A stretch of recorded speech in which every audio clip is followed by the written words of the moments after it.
Morning students, welcome to Simply Biology. In today's video lecture, we'll discuss on cloning vectors in recombinant DNA technology. So, recombinant DNA technology में हम recombinants का production करते हैं. Recombinants जिन्हें chimera भी कहा जाता है. These are the hybrid DNA molecules which consist of autonomously replicating DNA segment which are known as vectors along with the gene of interest. तो रिकॉम्बिनेंट्स ऐसे हाइब्रिड मॉलिक्यूल्स हैं जिसमें एक ऑटोनॉमसली रेप्लिकेटिंग डीएनए सेगमेंट होता है. इसी autonomously replicating DNA segment को हम वेक्टर कह रहे हैं, प्लस हमारा जीन ऑफ इंटरेस्ट होता है. सपोज हमारे पास दो ऑर्गेनिजम्स हैं.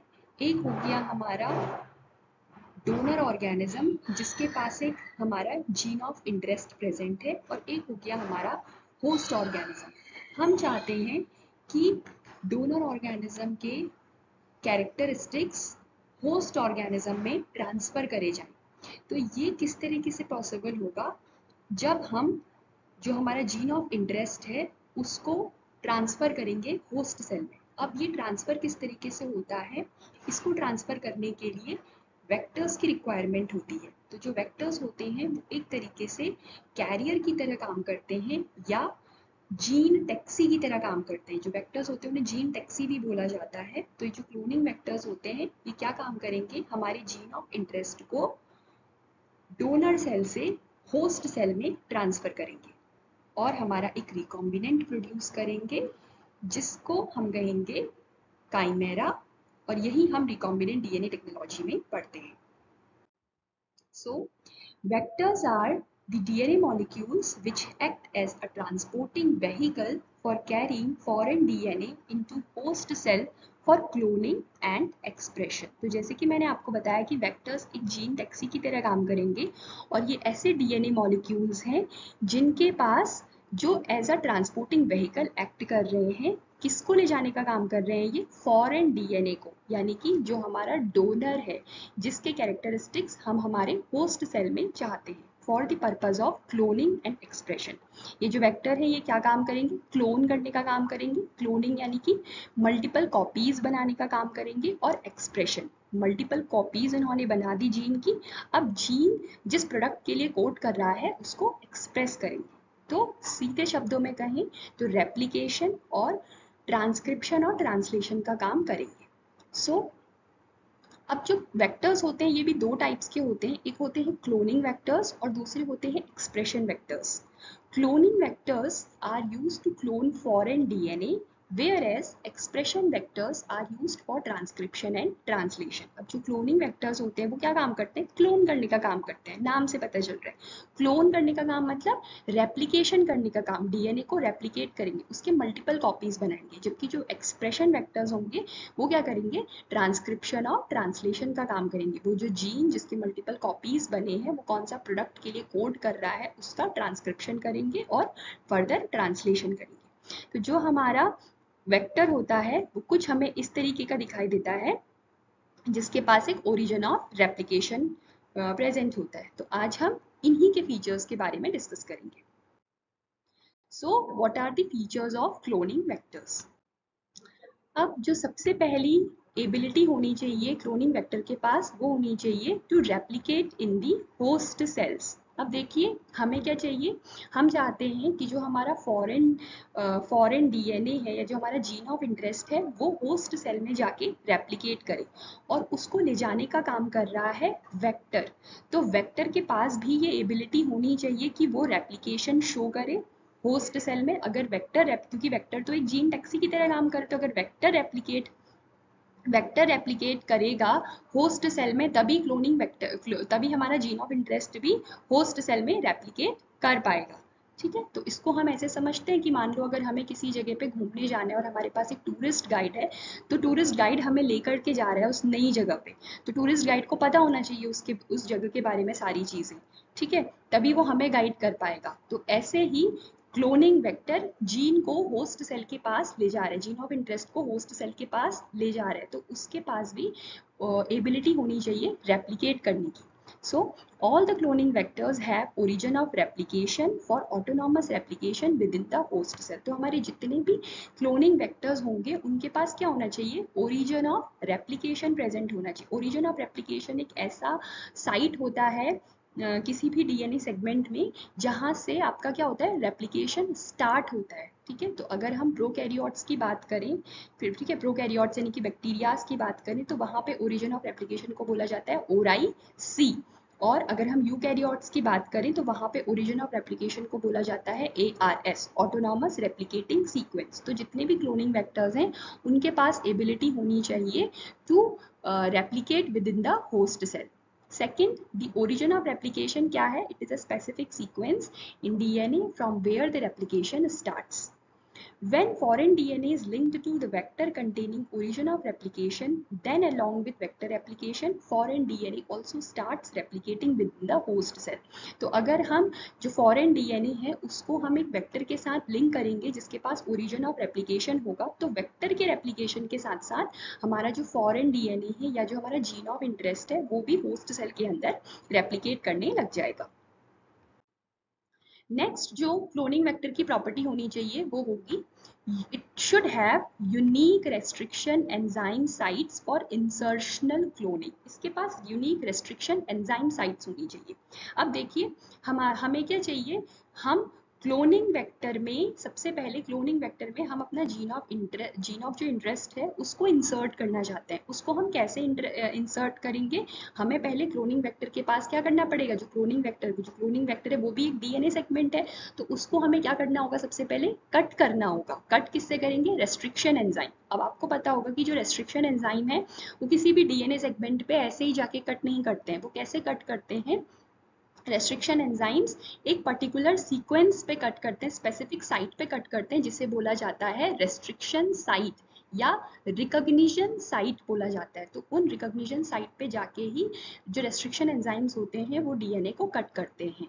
ठीक है, अब जब कट हो जाएगा तो क्लोनिंग वेक्टर ने स्पेस बना लिया जीन ऑफ इंटरेस्ट को इंसर्ट करने के लिए. जीन ऑफ इंटरेस्ट को इंसर्ट करा जाएगा क्लोनिंग वेक्टर में और फिर उसको बाद में डीएनए लाइगेज के थ्रू क्या कर दिया जाएगा, डीएनए लाइगेज एंजाइम के थ्रू ज्वाइन कर दिया जाएगा. सो क्या लिखा है, all cloning vectors have a features that allow a foreign DNA to be conveniently inserted into the vector. हर क्लोनिंग वेक्टर के पास ऐसे फीचर्स प्रेजेंट होने चाहिए जो एक फॉरेन डीएनए को वेक्टर में कन्वीनियंटली इंसर्ट कर सके. और ये फीचर्स क्या है कि इनके पास मल्टीपल क्लोनिंग साइट होनी चाहिए.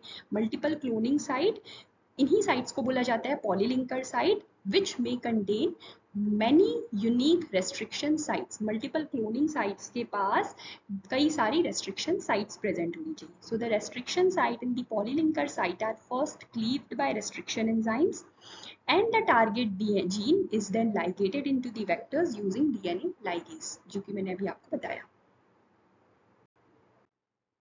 अब नेक्स्ट जो प्रॉपर्टी है क्लोनिंग वेक्टर्स की, it is it should have a genetic marker to select for host cells containing the vector. अब जो क्लोनिंग वेक्टर की तीसरी प्रॉपर्टी है वो है क्लोनिंग वेक्टर के पास एक जेनेटिक मार्कर होना चाहिए ताकि वो उन सेल्स को सेलेक्ट कर सके जिनके पास वेक्टर है. अब देखिए हमें क्या है, हमने जीन टैक्सी, क्लोनिंग वेक्टर ने रेस्ट्रिक्शन एंजाइम्स वगैरह ये सारी चीज़ें, ये सारा प्रोसेस करके रेस्ट्रिक्शन एंजाइम के थ्रू कट करके डीएनए लाइगेज के थ्रू जीन ऑफ इंटरेस्ट को अपने में इंसर्ट करके होस्ट सेल तक पहुंचा दिया. अब यहाँ पे होस्ट सेल के अंदर उसने क्लोनिंग भी कर ली क्योंकि वेक्टर के पास ओरिजिन ऑफ रेप्लिकेशन है, तो उसके थ्रू होस्ट सेल, उसके through gene of interest host cells के अंदर जाके रेप्लिकेट हो गया. अब क्या चाहिए इसको, अब हमें तो एक पर्टिकुलर हमारा वही जीन ऑफ इंटरेस्ट चाहिए था, वही वाला डीएनए सेगमेंट चाहिए था.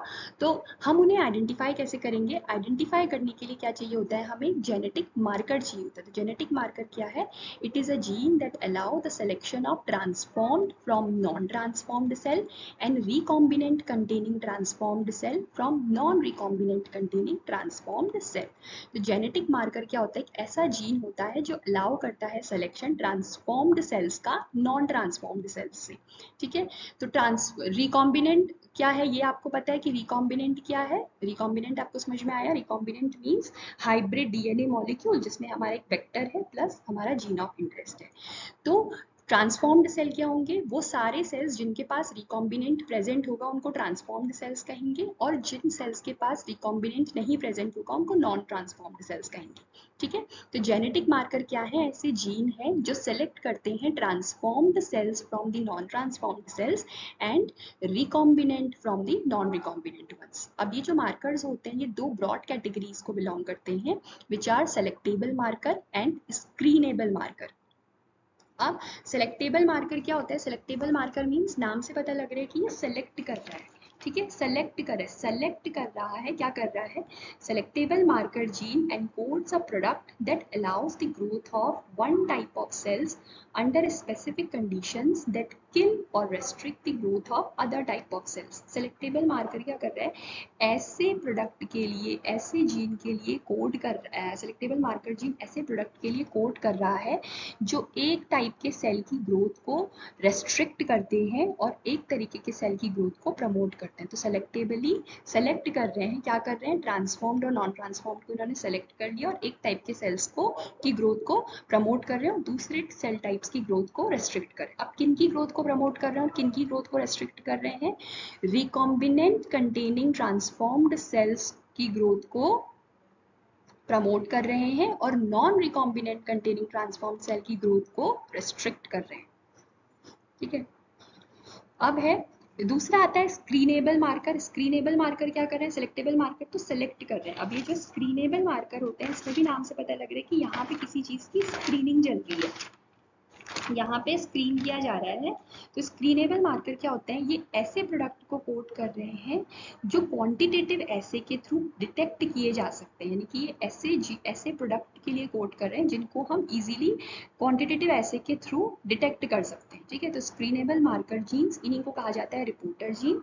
दे are the genes which gives a product that can be detected using a simple and a quantitative assay. Next जो प्रॉपर्टी है क्लोनिंग वेक्टर की वो है इनके पास लो मॉलिक्यूलर वेट होना चाहिए। अब लो मॉलिक्यूलर वेट होगा तो क्या होगा? अगर लो मॉलिक्यूलर मीन्स यानी कि साइज छोटा रहेगा प्लाज्मिड का, तो यहाँ पे क्या होगा? लो मॉलिक्यूलर वेट में जितने भी लो मॉलिक्यूलर वेट प्लाज्मिड्स होते हैं they are present as multiple copies. ठीक है, ठीक है, मल्टीपल कॉपीज के फॉर्म में ये प्रेजेंट रहते हैं और लो मॉलिक्यूलर वेट जितने भी प्लाज्मिड्स होते हैं, प्लाज्मिड्स यहाँ पे आपके वेक्टर ही हैं। ठीक है, तो जो वेक्टर्स होते हैं वो प्लाज्मिक वेक्टर्स भी होते हैं। तो लो मॉलिक्यूलर वेट जितने भी वेक्टर्स होंगे they are resistant to damage. यहाँ पे अगर छोटे लो मॉलिक्यूलर वेट का अगर वेक्टर है तो वो क्या होगा? रेजिस्ट होगा to damage by shearing and it is readily isolated from the host cells. हम इसको इजीली आइसोलेट कर सकते हैं होस्ट सेल से और ये बहुत ज़्यादा डैमेज भी नहीं होगा। दूसरा, it is present as multiple copies, so there will be a less chance कि वेक्टर के पास मल्टीपल साइट्स होंगी किसी भी रेस्ट्रिक्शन एंड अगर साइज भी छोटा होगा और मॉलिक्यूलर वेट इसका कम होगा। मॉलिक्यूलर वेट कम होने का मतलब है कि यहाँ पे minimum amount of non essential DNA present होगा, यानी कि जो हमें नहीं चाहिए उसका मिनिमम अमाउंट प्रेजेंट है। तो यानी कि यहाँ पे multiple sites present, there will be a less chance कि किसी वेक्टर के पास मल्टीपल साइट्स हैं किसी रेस्ट्रिक्शन एंडोन्यूक्लियस के लिए। सो एक बार रिवाइज कर लेते हैं कि क्लोनिंग वेक्टर्स की क्या प्रॉपर्टीज होनी चाहिए। तो सबसे पहली जो क्लोनिंग वेक्टर की प्रॉपर्टी होगी वो होगी एबिलिटी टू